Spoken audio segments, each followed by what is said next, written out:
my next anime review. I am doing my mid-season video on I Am Living with an Otaku Neet Kunoichi. This anime is done by Studio Quad and it is rated PG-13. I've basically gotten what I was expecting from this show, and it's actually exceeded some of my expectations, to be honest with you. I've actually gotten quite a few laughs from each of the episode, and it actually does help with the pacing that each episode is basically 2 miniature episodes each. So if you only wanted to watch half of the episode, you could, and then you could continue later, since they feel like more condensed stories that way.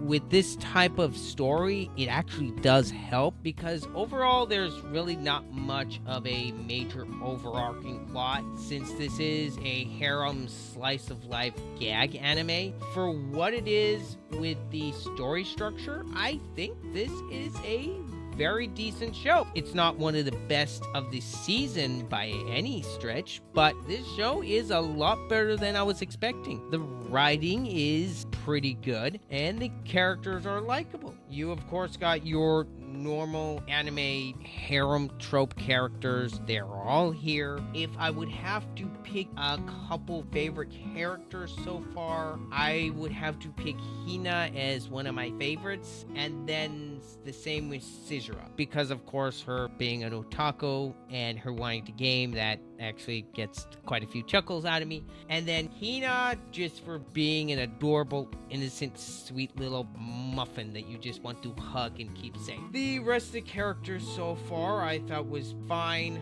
The one character, Momochi, she's your normal masochist type character that is usually in these shows. She's one of the more comic relief type characters that you can expect. The one thing I will say, Tsukasa, the male counterpart to Suzura, he is still rather bland. They still haven't really given him much to do, but as I've stated before in my previous video, he feels more purposely written that way so that way you can make yourself fill in his shoes. So he's basically a character for the audience to self-insert themselves into. So I think that's why he's kind of rather bland, but I'm hoping they do build upon his character at least somewhat later on the series. If they don't wind up doing that, I've still been enjoying the show regardless. The music as well has been pretty good.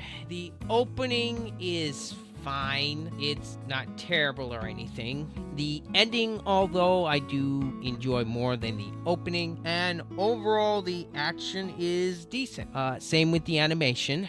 The animation does its job very well, and all the characters so far, I've enjoyed all of the designs. There's not too much for me to complain right now. I'm gonna leave that for the final episode of the seasonal roundup for this show. And yeah, this show is better than I was expecting so far, and it's a nice surprise for me. Anyway, that is all that I've got on I'm Living with an Otaku Neet Kunoichi. Let me know what you guys think down below in the comments if you've been watching the anime, or if you haven't, leave a comment anyway. Alright, that's all you got. That's all from me, and as always, this has been Ryder.